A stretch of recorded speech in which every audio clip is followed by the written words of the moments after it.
Joe is conducting us into our episode today. He's rocking it out. Welcome to Keeping Up with the Cardassians. This is Nick. This is Rob.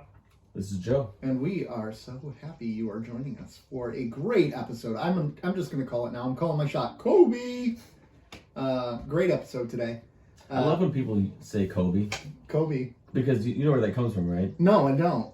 There's a Dave Chappelle skit from the Chappelle Show. Oh, was there? And it was about consent, signing consent forms. Oh my gosh. So you have to get consent. You have to sign this form to have sex with him. Yeah. And at the end, he throws a used condom into a trash can and he yells, Kobe.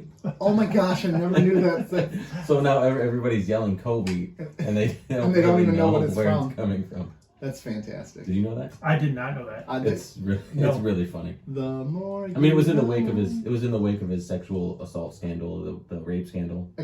Wasn't it his own wife? No, it was someone else. It was someone else. And then he bought his wife a ring. Yeah. Because I remember there was The Office that made fun of it, and where Kelly Kapoor is like, I know he didn't do it. He probably did it. I remember that one. Yeah, that was pretty fantastic. Because she talks about the awesome ring that he got her and everything. Pretty awesome. Pretty fantastic. So anyways, we got 2 episodes today. We got Defiant and Fascination. Not Fascination. Why did I say Fascination? No, it's Defiant and... Isn't it Fascination? It is Fascination. Fascination. That just doesn't sound like it should be the name of the episode, but well, it is. Defiant and Fascination. We got 2 episodes here, and I feel like we're going to fight today about these episodes. Good. And why? That's okay, because you've already made your piece known a little bit. I adored both of these episodes today. I adored them. I gotta say, I was surprised when you sent that, so that you loved both of them. I have very good reasons for it. Okay, I'm down. Very, very, very, very good reasons. I liked one. I thought one was, it was fine. It just was there. Mm-hmm. Okay. It didn't really move my needle. It didn't do anything for me. If you're watching it to move your needle, you're watching the wrong kind of show. No, I'm not. There was no Garrick in this episode, so my needle stayed put. That's why it's bitter. That's a good point. There's no... maybe through our discussion on that one, maybe you'll come around. Maybe. I'm open to it. We'll see. I didn't hate it. I just didn't find much to talk about in there. Yeah. So if you extracted more talking points, I'm open to that conversation. Okay. All right. Okay, well, we're not going to get into DS9 just yet. We have some other important things to talk about. And the guys are looking at me like, what's so important? I know, I'm waiting. We never talked about this. No. Nick says, sit down, gentlemen, we need to talk. We have an important thing to say. We are a Pfizer broadcast. All 3 of us are Pfizer vaccinated. That's true. It's incredible. Yeah. All vaccinated. Rob, You were Thursday, I was yesterday. Yeah. And I still got to go to get my second shot. Joe's still got his second, but second shot, not great. Didn't, crappy 24 hours afterwards, but I'm definitely fatigued today. I would not you guys go are back. you're both kind of lower energy than normal. Yeah. So I'm not looking forward to that part. But. Well, Carry the team, man. Well, at one point we were just talking before the episode, and I just randomly asked Rob, "How's your armpit?" And his daughter stared at me like it was crazy because my lymph node in my armpit is swollen from the shot, which apparently is a common side effect. It is? Really? Yeah, because your body is making all kinds of antibodies, so your lymph node swells up, right? Because that's where they're coming from. So, yeah, armpit soreness. Got it. Armpit soreness. Yeah, it's a thing, and it didn't start until late last night. I was fine, yeah, and then late last night it kind of hit me. Just a little bit. Not bad. Arm's tight, but other than that, and other than being fatigued, yeah. I'm fine. Yeah. But, I got something to look forward to, I guess. Yeah. But everyone should get their shot, even though it's microchipped. Yep. Yeah. That doesn't matter. They know where we are anyway. You know what? I always kind of argue that with people, right? Like, people talk about how, I'm not going to get Amazon Echoes in my house or Google Home Minis, and right, because then they can hear everything I'm saying. It's like, you own a cell phone, they already can. No, I've turned off all my tracking. Right. No, you've outsmarted them by turning off something that they programmed. Yeah, well done. And do you think the government hasn't found ways around that? Like, come on, Like, they know where we're at all times. They have spy satellites in space that they can take pictures of us picking our nose in our bathroom if they wanted to. Like, Hey. Don't distribute those. don't Those distribute. are personal. Those are personal. You're picking your nose in your bathroom. If it's outside, then distribute away. You can see those pictures of Joe on his OnlyFans. He has an OnlyFans account. He has one follower. It's What do you not- call it? Lonely fans? Or- Lonely fans, we call it lonely fans. His one follower is Rob. So That's correct. that is correct. Or that is a wreck. Oh my gosh. That's erect. This is supposed to be a PG-13 show, gentlemen. That's PG-13. That That's is PG-13. PG-13. Yeah. Actually, someone. So we had a guest at our house the other day, and they were watching. They were watching Comedy Central on their laptop in the kitchen, right? And like, I was listening to it. I'm like, what the heck is happening? Like, it was hard rated R stuff I could hear on it, and I'm like, what the heck are you watching? Oh, it's just Comedy Central. I'm like, is that Comedy Central now? But I guess cable is starting to get more, like, they're differentiating themselves from local television, right? What time of the day was it? 8 o'clock. Was it live TV or was it something that was streaming? I think she streamed it. I don't think it was live. So it might have So been then- like a later night thing. Who knows? It's just 'Cause I know that Comedy Central used to do it back before streaming. Yeah. They would have, like, after, I want to say 11 or midnight, they would show movies where they wouldn't edit anything out. Oh, No really? swearing or anything. Oh. But they would run a, like a little ad at the beginning. This movie hasn't been edited. There's blah, blah, blah. Yeah. But they would run maybe 2 movies, Mm-hmm. and they would do it, I think, on Fridays and Saturdays. Mm-hmm. But that was before you could stream anything, and you don't. Now with streaming, it doesn't really matter. It You doesn't can kind really of matter. you kind You of can get it curate whenever your you own content. You don't have to avoid certain channels Yeah. at certain times or anything. But it's also made it where like if you do still have cable, I don't have cable anymore. I got rid of it a while ago. But if you're flipping through the channels at 6 o'clock, and your 10-year-old comes on Comedy Central, they might hear some things that they wouldn't have heard 20 years ago. So here's my question based off of that. Are we better off or worse off with the fact that we don't, what is the word for it? We don't censor as much. Like, is the society better because of that or worse? I think. I mean, It's tough yeah, because it's a double-edged sword. I mean, Yeah. I'm pretty anti-censorship. Yeah. But then I would put the onus on the parents. yeah, parents got to do their job too. But at the same point, I mean, do we have to have that out there at 6 o'clock? No. Yeah. No, but I mean, if let's say it's Comedy Central or it's another channel, and you know this, maybe avoid that channel, or say you can't watch this channel at this time, or When you were a kid and your parents put that dictation out there, well, he said 6 yeah, come on, you were Like, I watching would- that stuff. when I was 6. No, No, he said 6 p.m. 6 p.m. I thought you said the 6. I thought you did say like 6-year-old. Or child if you're a something. 6-year-old child, right? I mean, either way it works, right? But I mean, yeah. So when you get to your teen years, Yeah. the cat's out of the bag at that point. Who cares? Like, not who cares, but you can do your best as a parent, but you're really just delaying the inevitable. They're going to find whatever content they want to find. Right. Especially And- with the internet, it changed since Right. we were But kids. I mean, even pre-internet, we found the content we wanted to find. I mean, it wasn't as readily available. No, I'll say that. So that part of it is vastly different. But I think the curiosity and the the desire to find whatever it is that you're looking for is still there. It's just way easier to get now. Right.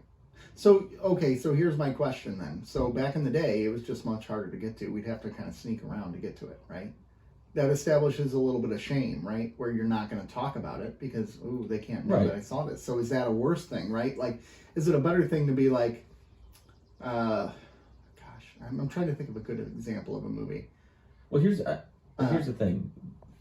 I think I understand where you're getting at. Like, we're evolving past the shame of it, right? Right. But I think it's happening so quickly that the previous generations are still around and they're still You're coherent. struggling with Right. it, yeah. And they yeah. struggle with this advanced progression. Yeah. And it's happening way quicker. Right. Like it's at an exponential pace. Right. So now we've moved past this stuff being wrong or being, having to hide it or being ashamed of whatever it is that you like. But these other generations are like, no. No, That's you keep that to yourself. right. Or, But they're also equipped with this technology. So you have these as two they're worlds sharing colliding. QAnon stuff. Yeah, so you have these two worlds colliding. This old school world where, you kind of keep all your private things private. Yeah. And the new school world where privacy is, it's something that people just toss away. Yeah, it's different. It's disposable. Mm-hmm. Privacy is disposable now. Whereas privacy was something that people cherished back generations ago. And it, for better or worse, I don't think one is necessarily better or worse than the other. They're just two different schools of thought that are trying to coexist now with technology, and it can be a struggle. Okay. Interesting thoughts. Did you have something, Rob? You were going. I just don't do that. Okay. Sorry. Don't do that. Because you can. I just wish things with our kids can still, or like with us in general, things can still be wrong. Like if I don't, everybody's so let the kids do what they want to do, but it's like, no, I don't want them to do what they want to do because otherwise they're going to bury themselves in a hole. So if I view swearing as wrong, it just seems like it's unnecessary to have that at 6 p.m., for example. Yeah. Why can't we still say, you know what, let's keep this for the adults and 9 10 p.m. o'clock, 9 p.m., Yeah. rather than going, let's force the issue, because kids are going to find it, and yeah, I know I'm naive to think my kids don't hear it every day, which they do. I'm not naive to that Public point. schools, man. But, I teach my kids what's right and wrong, and to my moral standard, and I try to keep it that way. It just seems like we're getting away from the fact that it's not wrong anymore. There's a lot. The gray area has grown so much. Okay, I get what you're saying. Now we live in the gray area as opposed to. I miss there was right and wrong. Yeah. And I miss that occasionally you dip your toe in the gray. Yeah. So I think I have a couple thoughts based off of that. I absolutely agree, and this is where I'm struggling right now with the change in our society right now. I'm very much I'm a progressive minded person, right? Yeah. But I find that even progressive-minded people tend to eat their own alive, because if someone comes out and disagrees with you, all of a sudden they get torn down to shreds, right? Because they disagree. It's a very unhealthy model. But also, especially with teenagers now, right? There isn't a right or wrong. It's just you do you, YOLO, like live your own life, right? But I think there is a point where, are you respecting yourself still? If you're no longer respecting yourself, then it is a right or a wrong thing. Well, if you're not respecting yourself, why are you going to respect other people? And if you look at our society, we don't respect other people anymore. Right. We don't. And maybe that's because that gray area has grown so much that we just YOLO, when that's not really the right way to go about it. It's still, you should have your manners, you should have your respect for adults, you should have your respect. But now it's you can't tell me what to do. But yeah, exactly. You can't tell me what to do. I'm going to live my life the way that I want, and There's nothing you can say about it. My daughter tried to drop that on me. I said, wrong person to do that. Oh, Yeah, honey. no. Oh, honey. But so one thing I want to push back against you, because it always grinds my gears a little bit, is when people say, back in the day we used to have respect. And back in the day, it's like, are you talking about the time when we had to have the Civil Rights Act? Are you talking? I'm not speaking so much to the wider spread. I'm talking low level. You're talking about families. Yeah, I'm talking about families. So when I was a kid and I was at McDonald's, and I was around my friends, we were talking in the booth. In order to swear, we would do this. But now you go and you're in line with your young kids and the 12-year-old behind going, drop another EMF in the book. Yeah. It's just, we were respect. You don't do that around adults. You don't do that. And adults were allowed to turn around to the kid and go, dude, knock it off. And now you can't do that now, because then you're talking to this person's kid. And that kid's probably going to yell at you. Yeah. And you're like, I don't want to get yelled at by a kid. And I think what you're saying, Nick, back in the day, so but you're taking it as a whole, whereas I kind of want to a la carte back in the day, right? So I want certain things. I love the I love how we actually aren't, but I like how certain topics are more out in the open. Yeah. You can talk about them. We are slightly more tolerant of one another. Yeah. To a certain extent. Yeah. I think that's true. I don't think we've reached, I think peak, 20 years ago, we couldn't have said 50% of the country would have been in support of BLM and 50% wouldn't have. It would have been the other way around. It would have been like 70-30, right? But I mean, when Rob or when someone says back in the day, back in the day where things were kind of messed up, Yeah. but that's not what we're talking about. We're talking about a certain part of that, like manners. Manners existed back in a time when, you know what I'm saying? Like, they existed back in the day, quote unquote. And, you know, we had to have a Civil Rights Act, and we had to have, you know, we had, Yeah. you know, separate drinking fountains, and we had a lot of bad things back then. But people still grew up with manners, no matter what your background was. Yeah. And I think, I don't know. I'm getting off topic, but Well, I think No, I get what you're you're not. saying. This is an interesting conversation. But I think manners are manners, as far as what I'm thinking that Rob's talking about, exist in a vacuum, independent of anything happening around it. It's just, you know, being polite to one another, Sorry about the dog. being polite to one another, saying please and thank you, you know, just acting accordingly, right? That dog is going nuts. I back hate there. that dog. Is it your dog? Yeah, it's mine. Yeah. It's my dog. So I was still hearing everything you Yeah, said. no, I know. But Yeah. do you know what I mean? Yeah. I think that was the point. Yeah, I'm that not talking Rob was- high level stuff. I'm not talking Yeah. like. So when you get into the racing thing, that's very important stuff Yeah. that we did wrong when we were younger. I'm talking just like, you know, children, for example. Just the little things like that when we had some standards for our children, and it just doesn't seem. It seems to be a little looser now than I'm ready to accept. So here's another thing that I'm kind of curious about, like in this manners conversation, right? Was manners really just telling your children or other people you need to fake it, right? To other people, you're in a bad mood. I don't care. Fake it. Fake that you're in a good mood.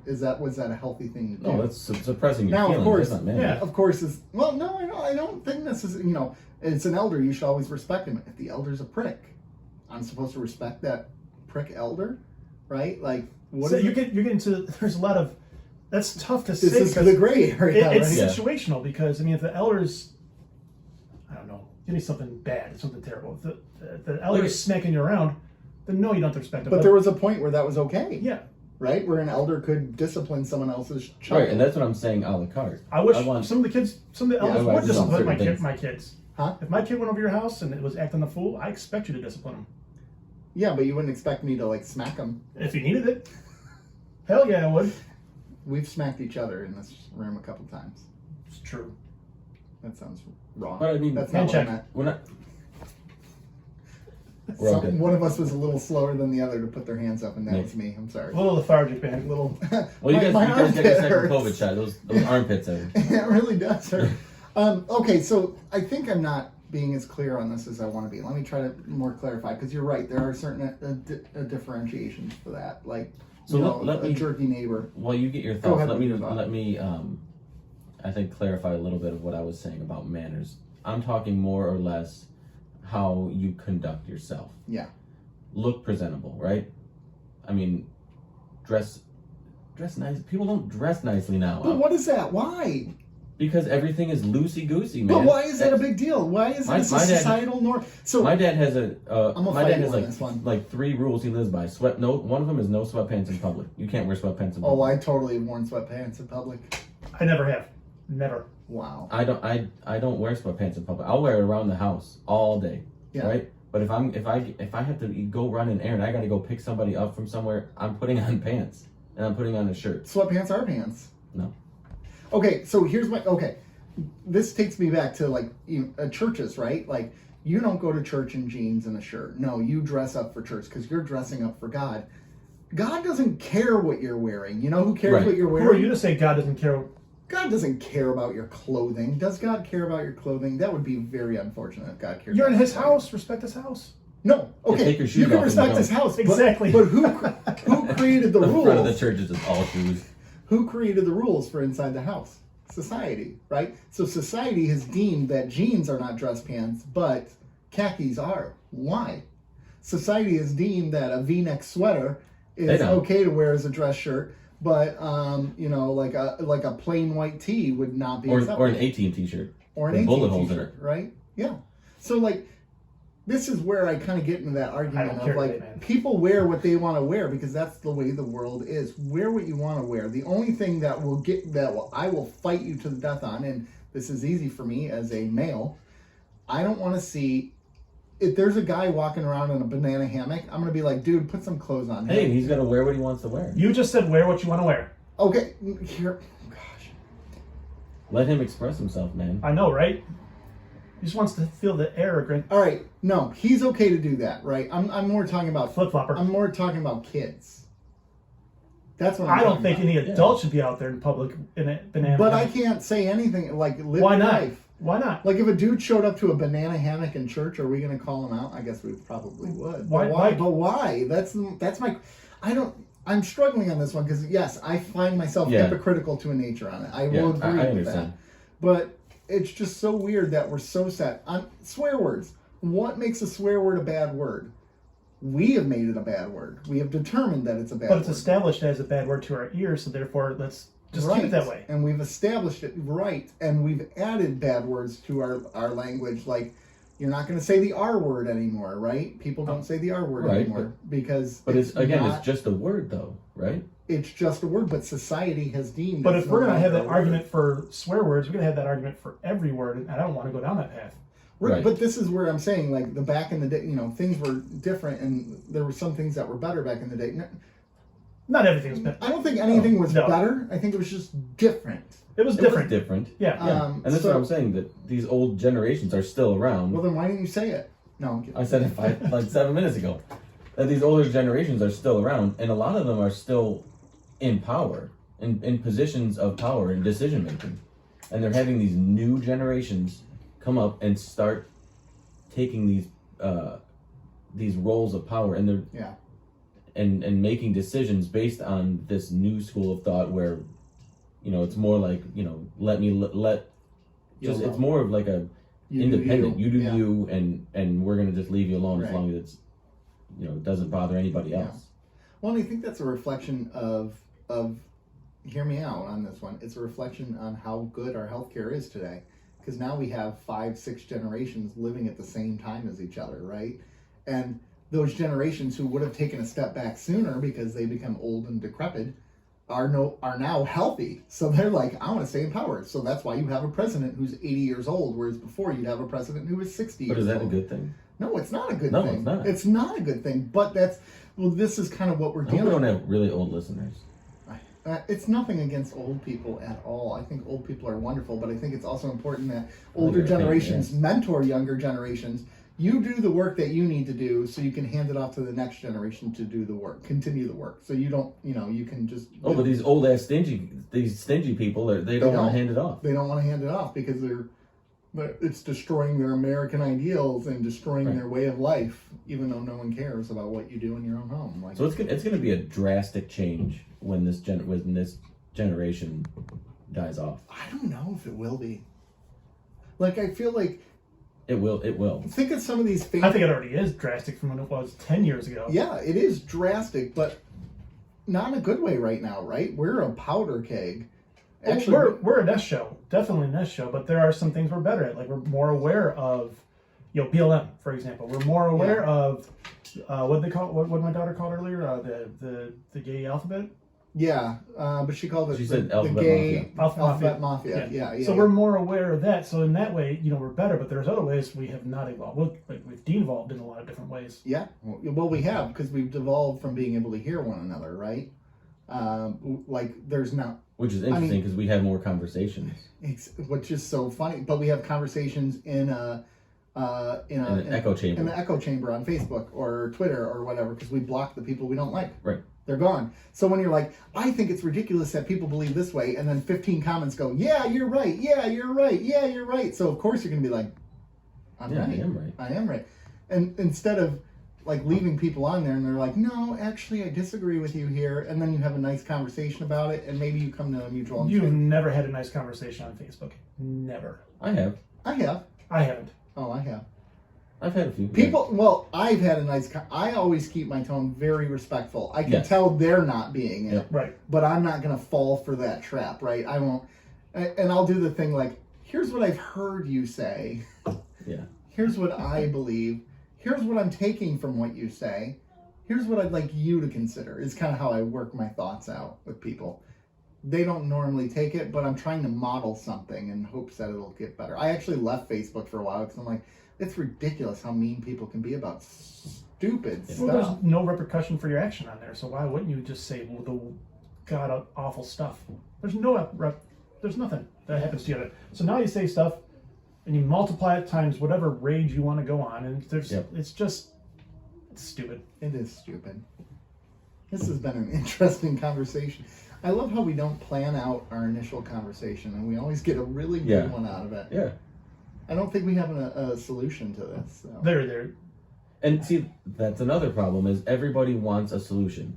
But sometimes it's not about a solution immediately. It's about a conversation. Yeah. Having a conversation and understanding the people that you're talking to or the people that are surrounding you is a benefit. That's Right. That's good. That's to right. understand the people around you is something that you can use the next time. Mm-hmm. Well, it's kind of the idea of people who tend to be, like if you're a homophobic person, you're going to continue, and then all of a sudden you know someone who's gay, it might change the way you think about that, right? Like you just need to expose yourself to different people, and have conversations with different people, and from different frames of life and everything. And that's why, like when in the church, I make a point on doing that with these trips that I take these kids on, right? I take them on mission trips, which have a bad connotation for good reason, because a lot of these mission trips, people are going in there to save them, right? Don't go in there to save people. Go in there to have a conversation, learn about them. They can learn about you, and be in partnership with them to do some work, whether it be home repair or whatever it may be. And like that's really, really important to me. Build a partnership with people. Grow together. That's why Nick comes here to save us. I do. After this, there's going to be an altar call, so I hope you two are ready. Oh yeah, that's right. Rob is a credentialed minister. I can't forget about that. I am too. Just give me a few minutes. It's just going back to your point, right? We just need. I think part of the solution is the fact that we're talking. We people decide to talk to each other, right? I don't think we're doing a good job as a country talking to each other right now, especially in politics. Well, there's only one way or the other now. There's no. We're not doing a good job at listening to one another. That's the problem. We talk to, and I don't even say we talk to. We talk at. We are waiting. Another. We're waiting for our chance to respond, right? Right. Mm-hmm. Yep. Instead of listening, you're just biding your time and say, "Okay, great. Are you done talking? Here's what I want to say." Instead of saying, "There's just so much hate." Yeah. Just because you're left, I'm right. That kind of thing. I don't even know. Here's the thing. I don't even know if they all hate each other that much. It's a show. I'm talking about not even politicians. I'm talking talking about real who people. follow the politicians. Oh yeah. There's real hate. Yeah, Well, because that's what leads you to storm the Capitol building or whatever. Well, the three of us in this room are different. You guys are more similar in a lot of ways than I am. Yeah. But that's okay. We can dialogue about that. That I know what you believe is not vicious. I know you guys know what I believe is not vicious or not well thought out at least. Right. So and you understand that we're right and no, you're wrong. You see, you're doing the thing that people don't want to do. No, I'm kidding with you.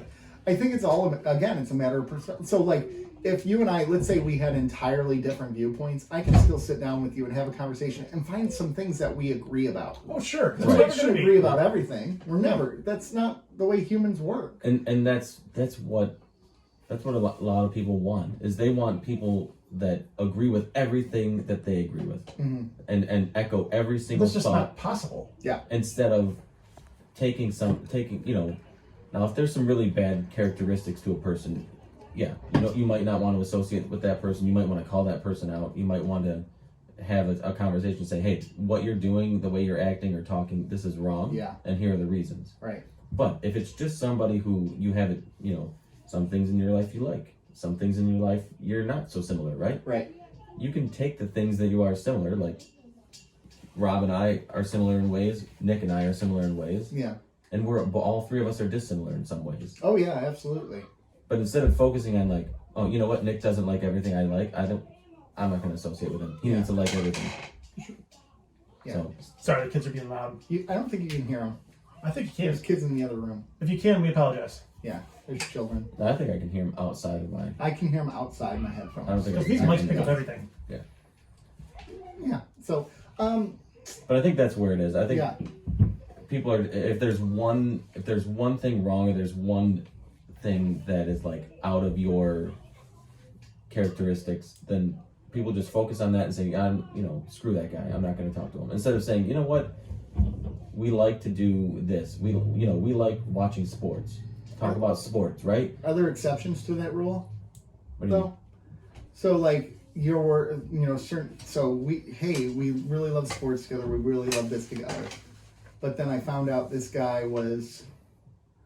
Oh, there's a line. There's Yeah, gotta be a line. And I'm not saying Yeah. like I a was just saying, murderer. I'm just saying, But- you talk to a guy and you guys like the Lions, right? And you guys talk sports. You're like, hey, what's coming up with the draft? Blah, blah, blah. Yeah. And it comes out that this guy is, he's A Cowboys fan. Ugh. Oh yeah, God. That's no, the- then Maybe you, like a hardcore. That's the line. no, then you kick conspiracy him out of your house and you run him over with your car. Yep. Yeah. But no, if he's like if he's a racist, then there are hard lines. Now, racist, anything to do with children, rapist, these are hard lines. Notice he didn't say killer. That's right. And he didn't. No, they could be. You can be. You can be reformed. Why'd you kill? That's a good point. Yeah. It could have been in self-defense. Right. So, Yeah. but I mean, like racism is a hard no. Sexual predator is a hard no. Things like that are hard no's. I don't care if we like all of the same things. It doesn't matter. Yeah. If I can't get through to you now, I'll listen and I'll say, hey, that's I don't do that. See, I don't know if I'd listen. You know what I mean? That would be a hard one. You It know. would be hard to listen. I'm not going to listen. I'm not going to sit there and just listen to this person spew. But racist. I also don't think like a child predator would sit there and be like, yeah, this is why it's cool to do it to someone that he. I love children. No, but I mean, But if, like if you get to know a guy and you're like, Someone who's racist might be like, I don't understand why you're hanging out with those people because man, Right. white people put raisins in their potato salad and they are terrible human beings, right? And like just going on rants and like that might happen, right? Like people who rant right, you about find that other out and you races. say, you know what, that's not what I'm here for, and no, Yeah. that's a no. Would you walk away from that person or would you try to have a conversation with them? And if they don't I would See, try. this is where it I would gets generally difficult try to because- have a conversation with them. Yeah. And if you can, you're probably not going to be able to reason with a racist, but if you can try. Yeah. And if not, you call them out and walk away. Yeah. And say, that person's a bad person. I don't want that person in my life. Yeah. And you have that choice. Yeah. I get that. But if it's just, if it's just your neighbor and, he's just a conservative or he's a liberal or whatever he is, and you can kind of avoid politics. Yeah. You can avoid certain subjects if it's not that imperative. Yeah. Well, my neighbor my neighbor is awesome guy. Awesome. I love him and his wife. They're really great. And he definitely identifies as libertarian, right? He's a libertarian. So him and I have had some really great conversations. I'm sure I've said some things where he's like, ew, and I've said things where he's like, ew, but we always have had respectful dialogue, and we're learning from each other. Does that mean we're going to change our viewpoints necessarily? No, not necessarily. But we're able to have a really good relationship based off the fact that we can have those conversations, right? Where other people can't even begin to have those. Right. Right. So, gentlemen, we've been talking a while about. You want to this. talk some Star Trek? We should talk some Star Trek, but we should take a break first. Let's take the break. We gotta take a break. Should we throw out one or two podcasts in our break? I usually do one. All right, we're gonna play a commercial for one of these podcasts here. One of the podcasts that we really want you to check out, and we advise you to give them a listen. So hear this out, and we'll be right back. And we all back. We're back, gentlemen. It's time to talk Star Trek. It's time to talk Deviant. Defined. Defiant? Defiant. Does that go on the bingo board? Nick mispronounces something on purpose? Yeah. Well, let's talk about Defiant. Well, who wants to give me their hot take right away? Give me a hot take, someone. A hot take? Yeah. Hot take. I got nothing for a hot take for this one. Because the hot take would be either you loved it and people didn't, or... My hot take is I'm really starting to feel for Gul Dukat. That was my takeaway from this episode too. Gul Dukat is in a tough place, and I put on here one of the things I liked is like the Gul Dukat and Cisco team up is so great. I love Yes, their team I have up. it too. Yeah, It's really good. because this goes off of our conversation at They the have a good beginning of the Mm-hmm. this ties into our conversation from the first half of the show, right? Here are two people from entirely different perspectives Yep. being forced to work together. And they are not being like, I refuse to work with each other. They're working with each other. They're disagreeing a lot. Especially that conversation about his son being disappointed, his 11-year-old I love son. that conversation. Oh my I thought it was really God. nice. You got And two just- dads that just kind of start. Yep. And then just It Gul humanizes Dukat's, Yep. Gul Dukat's like, my son is going to be filled with hatred. That his Yeah. father was taken away from him. And I'm like, oh, it tells you the difference in their societies. Yeah. And it was delivered really well. It was just like, he'll look back with nothing but hate. And that's sad. And that's sad. Yeah. That scene was really good. That was Yep. very, very powerful. Yeah. Oh, I loved it. It was a good episode. For those reasons, but yeah, I liked Gul Dukat. I am starting to feel a lot of sympathy for him. He's part of the system. He's part of the. He's been raised in the system. He doesn't know any. He's really better. starting to realize that he has way less power than he thought he did. Oh yeah. Yeah, he's not as Because at true every with things as he yeah, is. at every turn they put him down. They put him in his place. Yeah, like where the Obsidian Order lady says, like, we wish we had someone with that. Yeah. It's And I like- was just like, damn, that's cold. like man. right in front of him. I do like when she came in and she's like, put on the security codes for the systems. And she's like, I'm sure you would have done the same. He's like, yeah, but more discreet. Like, come on.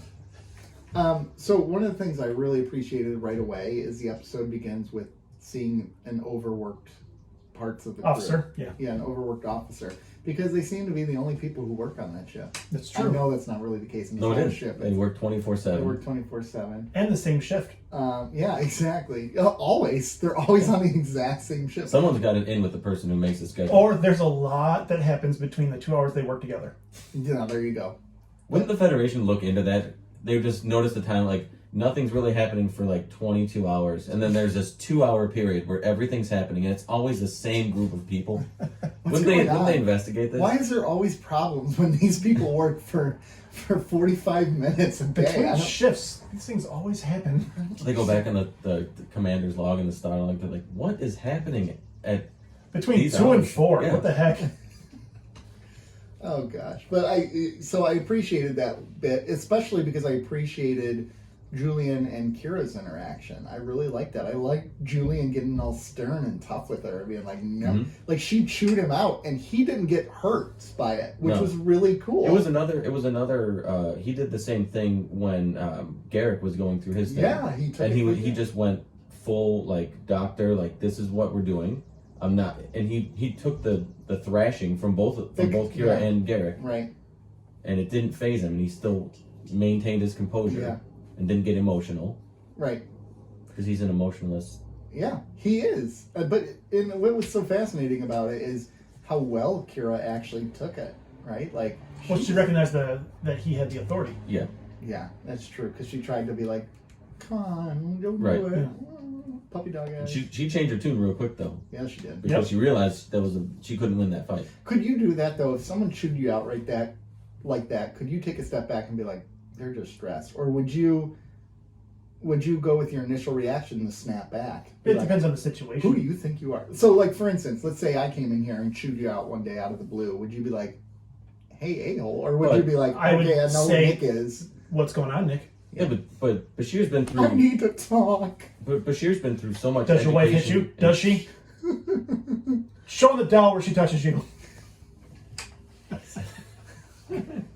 PG-13. PG-13. All right, so but sorry. what I Joe, was go ahead. trying to say before Rob brought out the naughty doll was, Yeah. Bashir's been through years and years of training and education to handle this, right? Whereas you doing it out of the blue is different. Right. If someone does it out of the blue, yeah, I'm probably going to react emotionally. Yeah. But if it's in the context of my professional career and I've been trained to handle these situations, I'm probably going to react the way that I've been trained to react, Yeah. Okay. All right. Okay. Cool.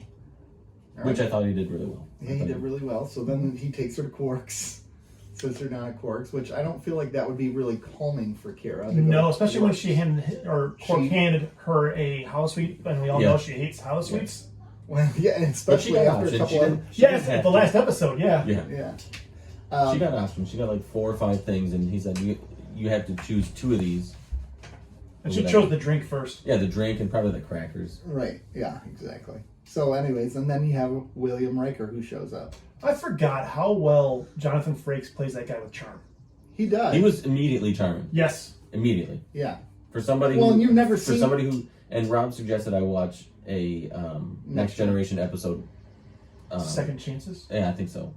And I didn't have a chance to watch it. My week was crazy, but this is my first like introduction to Will Riker. I know who he is, right? Yeah. I know the character, I know the actor and everything, just from Star Trek fandom. Mm-hmm. But it's my first time seeing him in a role and watching and he was immediately charming. Yeah, he was. So he's viable as a playboy here. Oh yeah, totally. Okay. See, a little bit of me like he's very charming, but I don't know if I'd buy him as a playboy. Because I don't know if playboy's the right word. But like Kira was all like oogly eyes over him, and same with Dax a little Swagger. He's got a smile. Yeah. And he has charm. Yeah, he's appeals to a lot. And he of folks. also works on the Enterprise, so he's a big name. Yeah. Well, yeah, you're on the Enterprise. He's a celebrity. Yep. Right. I think he's relatively handsome. I mean, sure, he's a good-looking dude. Yeah, he's a good-looking guy. So, okay. It's the beards. It is, because in the first season of Next Generation, he didn't have a beard. He looked so weird without it. And then when you get he looks like a kid, and then he gets a beard, and he's a man. It's off to the races. Be a man. All right. Nick sings. That's a space. There we go. Bingo. All right. So what do you want to go with next? What do you want to talk about? It was nice to see the the dichotomy between the Central Command and the Obsidian Order, how they work separately in the same government. You know what's interesting is this is going to tie into later storylines in DS9 this season. Yeah. So it's very fascinating when we introduce a part of the Federation. So here's Cisco looking at this being like, what the heck is wrong with you people? And he's going to see it's a governmental thing. I wonder if our government has stuff like that operates independently of jurisdiction. The Mission Impossible Force from the movies. Yeah. I'm sure they do. I'm sure there's, you see them all the time in movies, like we're a government organization that no one knows about. I'm actually sure there probably is stuff like that. Like, why wouldn't there be? You'd be dumb not to. Really. It almost seems like there should be, kind of. Yeah. Or have movies trained us to think that we should. And it's really, we're just flying by the seat of our pants. But these movies are so ahead, and the movies have trained us to think that we're so much more advanced than we are, and we're really just like, yeah.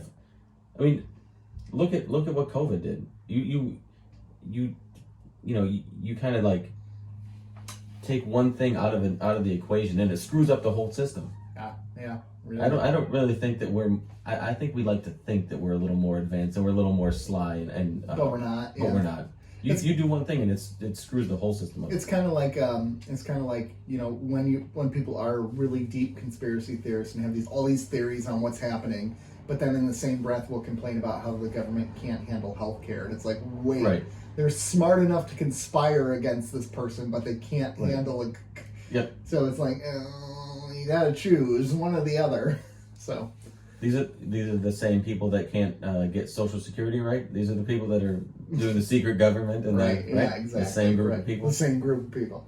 So it's so you don't think our government's smart enough? Okay, that's interesting.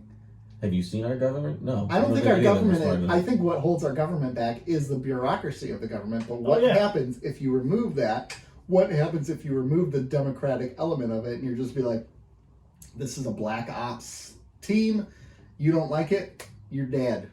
You're, like, there's no ifs, ands, or buts, right? We don't answer to anyone. The president even doesn't have power over us. Okay.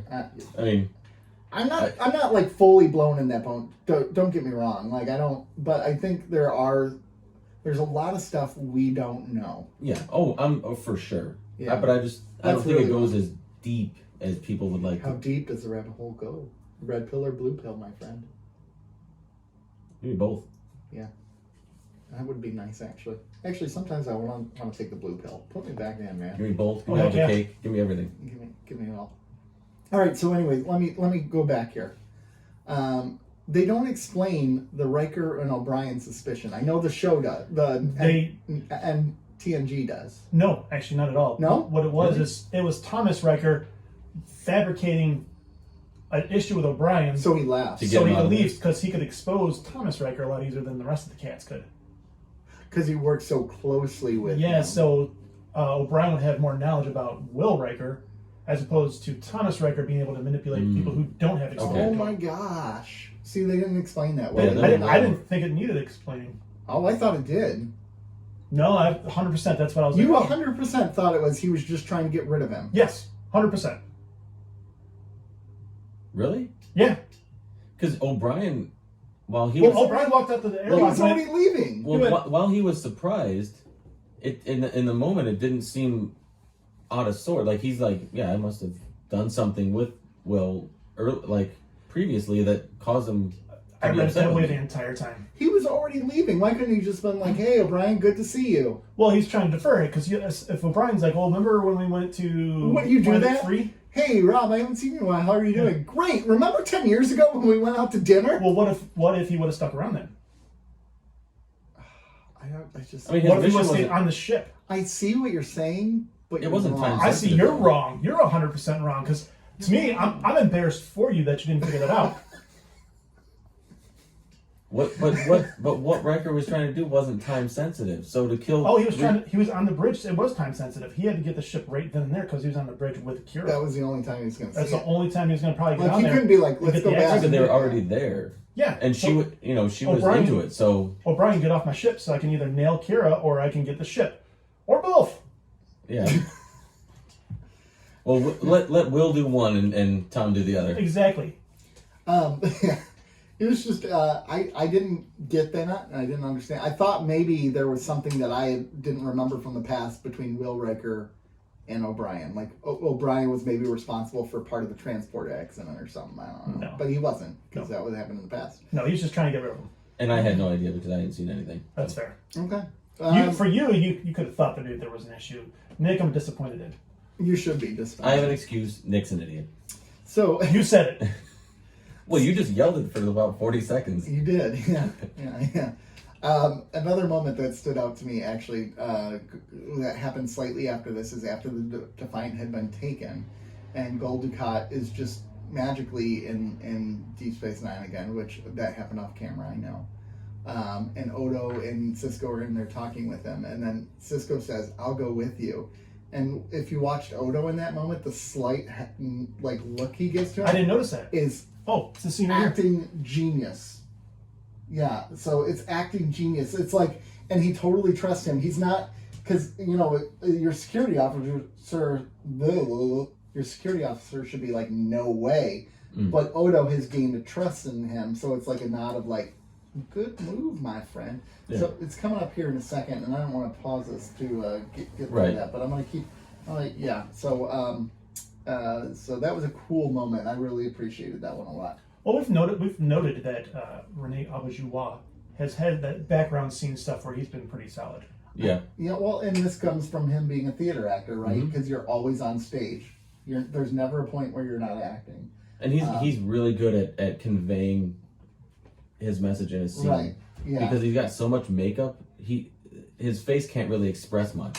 So with his eyes and his body language, Yeah. he's really, really good at it. He is really good. He's a fantastic actor. I would say he's probably the best. The best actual actor that in the cast. Yeah. Do you see that? Did you see that slight the look to him? Oh gosh, I think he's the best one. Odo's the best actor in the cast, huh? After watching Fascination.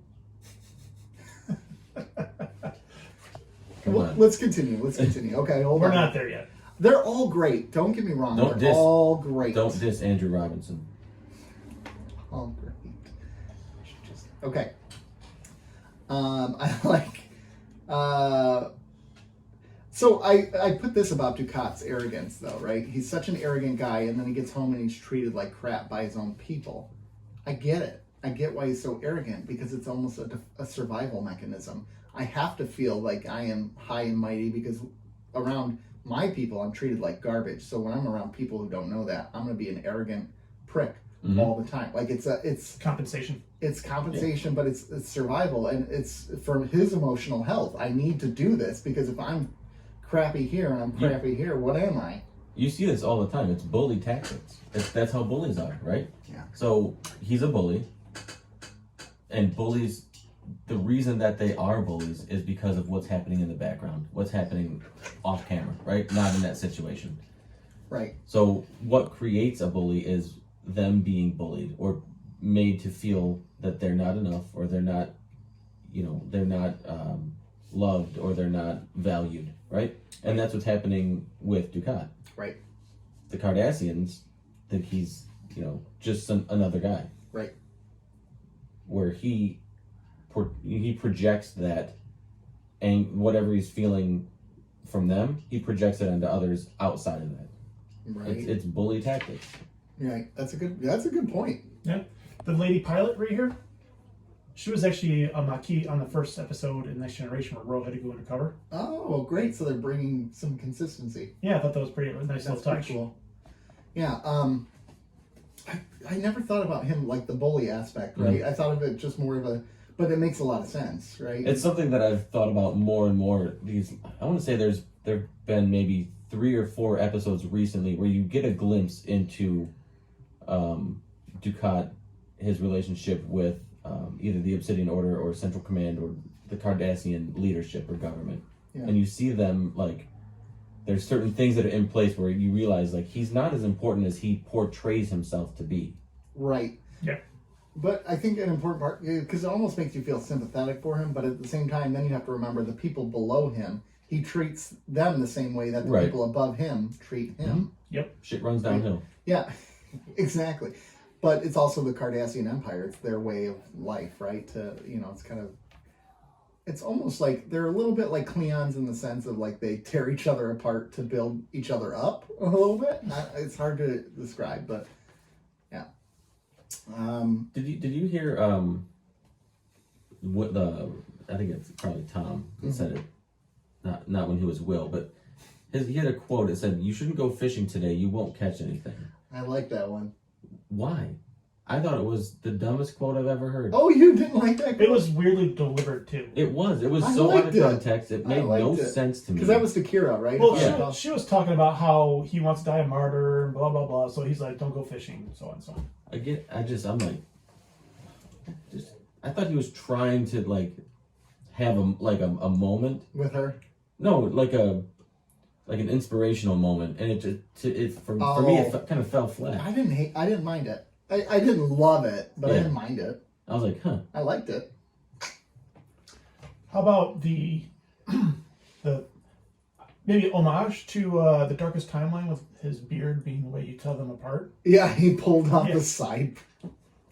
That was so dumb. Like, oh, this must be Thomas Riker. Oh no. Okay. I do appreciate the fact that we're getting another Maquis storyline. I love how we're continuing to expose a Federation point of weakness, right? It's an accurate depiction, goes back to the bureaucracy of the Federation. Nothing can be perfect because it's controlled by imperfect beings. We're imperfect beings.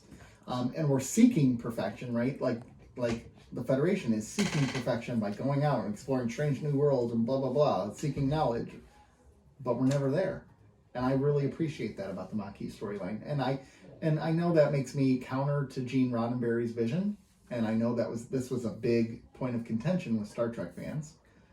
But I think Gene Roddenberry's vision, unfortunately, was not accurate. It's not the way things are ever going to be. You're saying it's not realistic. Right. In a fiction show. It's not realistic. Shut your face. Shut your face. Got him. Shut your face. Okay. In a show that has transporters. That will happen someday. Replicators. You don't Replicators. I really believe those things will happen someday. I have no doubt about it. We have the technology. Not yet. We just talked about 3D printing food, right? We did. We did. Someone 3D print me a sandwich. A couple other quick things here, and then we should probably move on to Fascination, unless you guys have any other big things. I liked the whole arc of Tom just trying to distinguish himself from Will, right? Mm-hmm. That was a kind of cool arc. Mm-hmm. Like, he's doing this to become a martyr. But here's the reality. Tom was right. Mm-hmm. Tom was right. Joe doesn't really know that yet. Or fully. No, you can still know that. Oh, yeah, because the Obsidian Order had ships. They had an invasion fleet. Yeah. They were... So can someone be right, but still be wrong? Yeah. Because Tom was wrong? I mean, was Tom wrong? He stole a ship, so that's wrong. I mean... But Federation wasn't going to do it. He killed people along the way. That's wrong. Who did he kill? Those outposts. Yes, he did. But they had it coming. They had it coming. They fired on some ships, and so, if it's a wartime, obviously right and wrong is a little more gray. Yeah. But they're not really at war. Well, and they do, talks about how he's a terrible terrorist, right? Because he's still thinking like a Federation officer. Right. And so that was interesting. So first use of quantum torpedoes, though. Yes, the quantum torpedoes, which are a big deal. They were used to fight the Bolog. Yep. Is Tom Riker an established side character? No. Or he had 2 episodes. Okay. He had 2 episodes. One Next Generation, one here. Okay. I thought this was that the episode that you wanted me to watch? Yeah. Yes. Basically how they came around. Tom Riker? Okay. Yeah, and it was just the debate on who gets to be, because Tom Riker comes on the ship and he's in love with the counselor, because when the transporter accident happened, they were still in a relationship. But at this point in the show, the counselor and Will are not in a relationship anymore. They're just good friends at this point. So he's like romancing her, and all of his relationships with people are entirely different. He's a different person because of what he went through, and it's a really fascinating thing about how experiences. It's a nature versus nurture thing, right? Is Will Riker's character, is his nature to be a good person, or was he nurtured into becoming a good person? And then that's kind of what the episode's about. That's good. It was a good episode. I liked it. Yeah, it was. Overall, I really liked it. Good. Fascination. I was gonna say, and on Defiant though, I do. Oh, okay. I like the. I like when they get into Cardassian politics. I like the political episodes. Oh, I do too. It's just interesting. It's just interesting between a Obsidian Order person that has no authority, but yet they're there, and because they really do. They have all the authority. It's just a storyline, and that you can really get into because it's something that is realistic. These sort of back and forths and your viewpoint versus their viewpoint. These are all realistic things, so It's easier to get yourself into that story. Right. And I just tend to like those episodes. And I would agree. I know our show is called Keeping Up with the Cardassians, but I really do like the way that they've casted all these Cardassians. Cardassian casting has been pretty lights out. Yep. Well, and it's so great because the Cardassians were just like an afterthought in Next Generation to a good extent, and here they've really fleshed them out to be just like they're going to do with the Klingons in the future. Yeah. Well, the Klingons, I mean, yeah, exactly. That's a good point. Yeah. So, anyways, Fascination now. You got anything else? I think I'm good on Defiant. Yeah. Same. Although I will say the Riker Kira kiss, a little strange, a little out of nowhere. Just wait for the awful kissing and Fascination. Oh my gosh. That's hardcore kissing. We're going to talk about this. It's some of the worst recorded kissing I've ever seen in my life. Although I'm going to fight you on one because I'll have a point when we get to it. Yeah. Okay. So I do. My first 2 notes are DS9 excels at relationships above all else, and then creepy relationship time with Burrell and Kira. Starting to wonder if it's intentionally lacking chemistry? ? So those are my first 2. My first note is weird episode. It seemed you won't know what this means, but Naked Time, Naked Now from Next Generation. I know what Naked Time means. Yeah, you do. It's a first season episode. First season, yeah. Yeah, where Data gives it to. Data hooks up with Yar, Lieutenant Tasha Yar. I am fully functional. Programmed in multiple techniques. Ooh, okay. Uncomfortable. All right, so let's talk about this. So you thought it was a weird episode. It was. It was just. It was was weird. It was weird. Oh, 100% it was weird. But Because it really didn't have a. bull crap. It really didn't have Bull a plot. crap. It didn't have a real plot. Bull. O'Brien and Kiko were the whole story. That was great. They were great.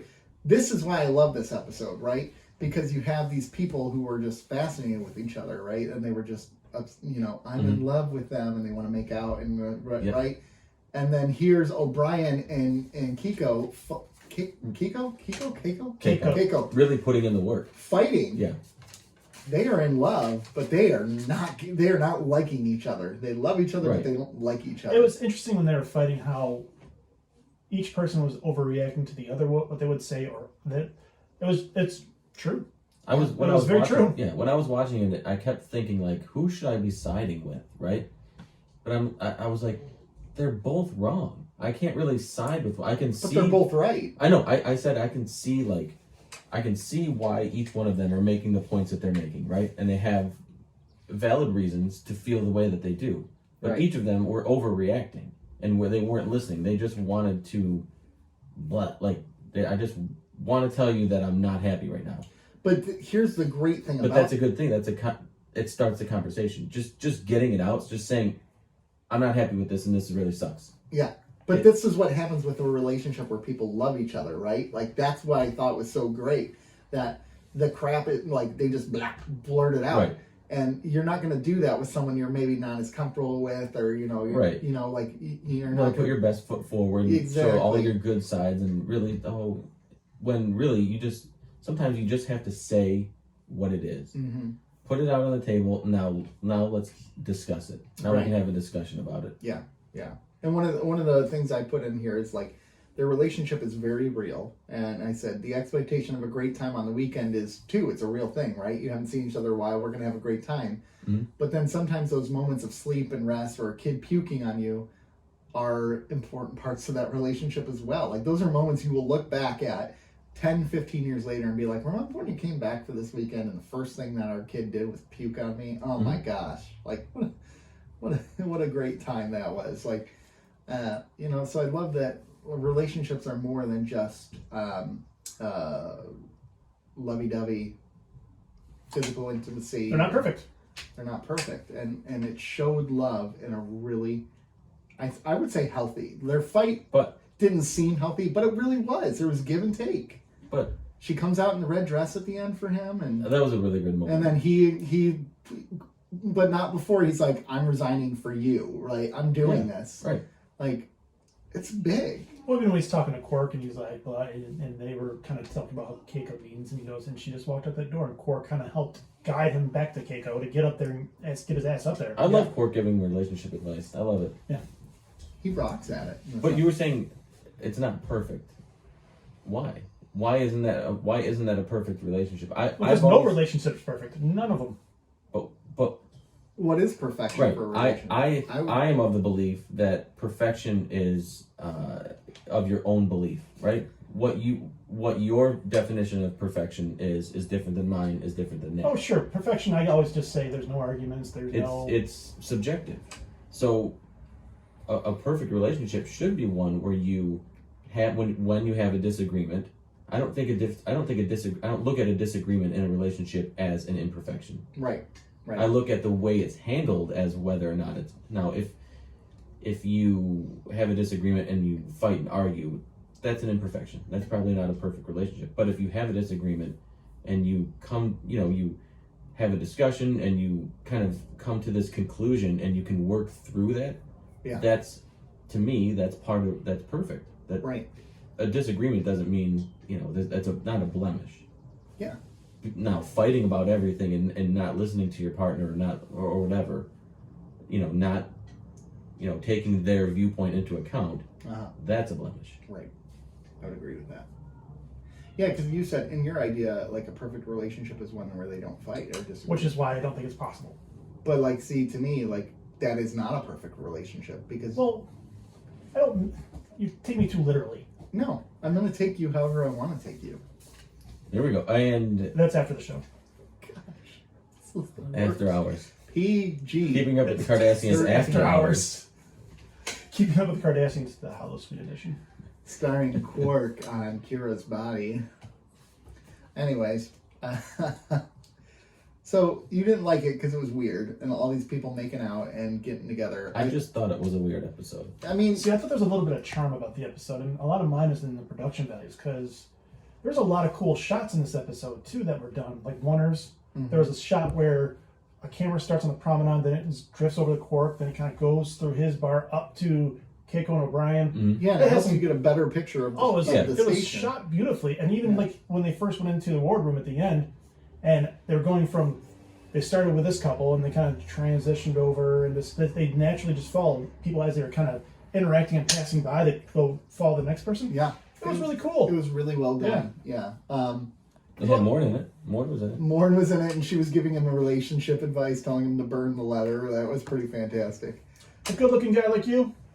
It's just so good. And I just love the fact that they take O'Brien and her relationship and they juxtapose it with all of this other infatuation that's occurring. Right? And what's the one that's going to last? The one where they do duke it out and they fight about things and they disagree and they're not on the same page all the time. But they share this love and they share this affinity for one another, and it's going to get them through. So I love that. I love that because it's real to me. Yeah. And I really appreciated that. I love how much Luxana, how do we say her name wrong? Luxana? Say it. We'll go with that one. Luxana? Sure. Troy. Anyways, I love her and Odo. I think that's a great pairing. It's fun. It's At the fun end, when pairing. she kind of drapes him over her, and he's just like, and Yeah. smiles at, Yeah. like does that sarcastic grin. Yeah, and her admission that like he'll never love her like she loves him because he's in love with Kira. Yep. His dancing in this episode was something. I'm to not behold. dancing. I'm swaying to the music or whatever. Oh it my was. And we've God. never seen Odo like cut loose, Yeah. It was Kind of fun to see him. or kinda have- Kira cut loose for that matter. She was kind of happy yeah. the entire episode. She was the entire episode. Until Brile started. Right. But so here's another thing that I'm kind of curious about. So Odo was never under the spell. He was the only one, and Cisco were the only ones. And O'Brien. Chief. Oh, right. 'Cause He's they were- busy doing other shit. He's not. Yeah. He's too busy digging himself a hole. So she passes along. So she has this virus that passes along to other people, where they act on subconscious attractions to the first person they see.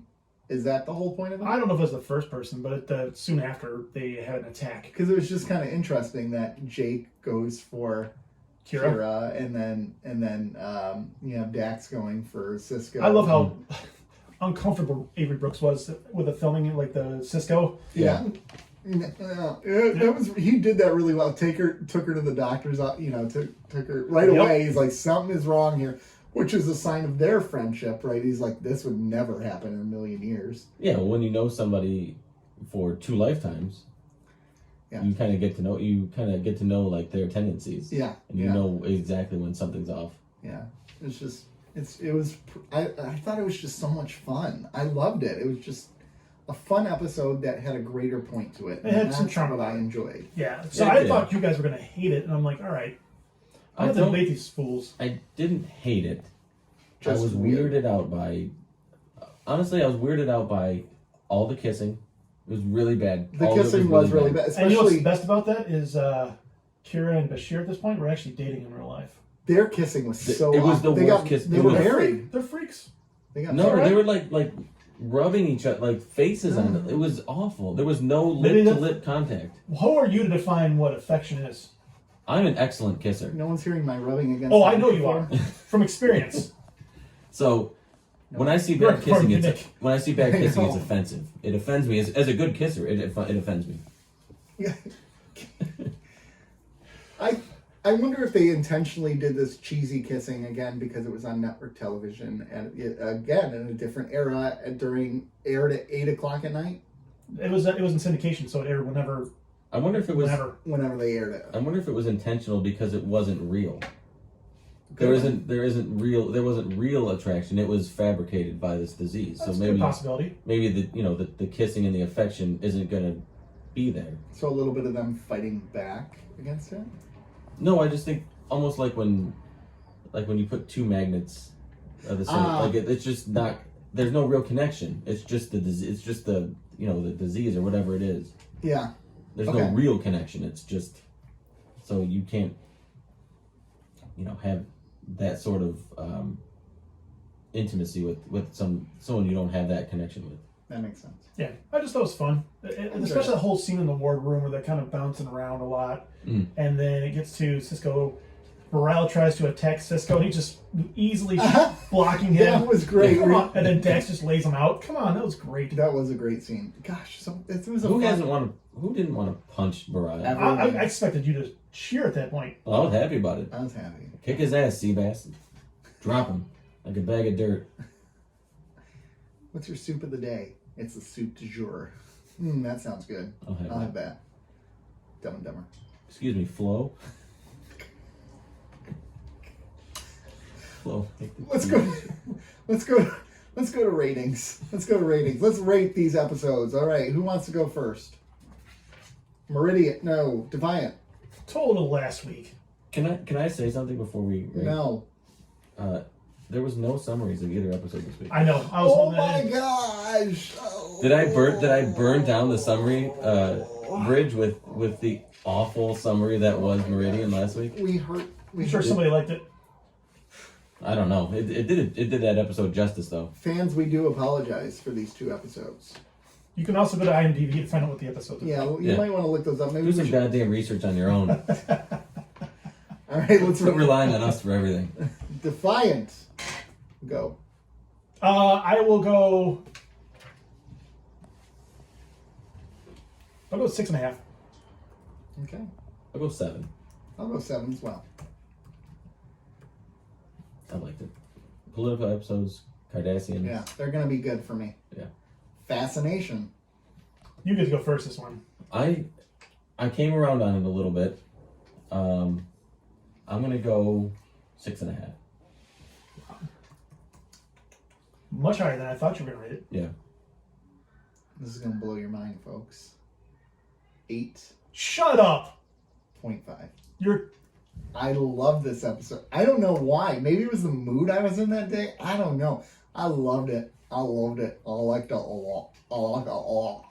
I'm going 6, but I want to talk about this 8.5. No, it was so good. The juxtaposition of the relationships. I just love the way they did that and they handled that. I love Cisco being the straight face who could kind of handle everything.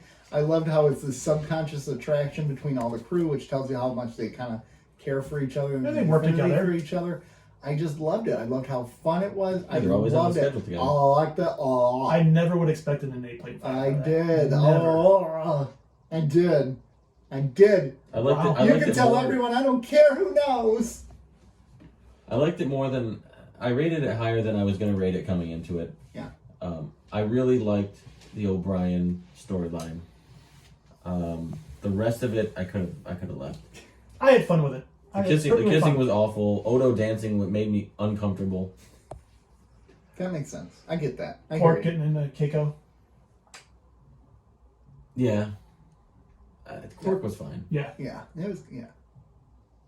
He had a little monologue about women that was pretty funny. Yeah. Yeah, he did. Yeah, he did. But they're decent episodes. They're good episodes. And next week we got a 2-parter to discuss. Yep.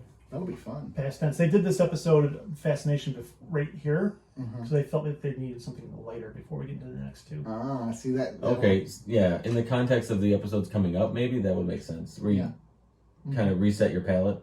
Yeah, that makes sense.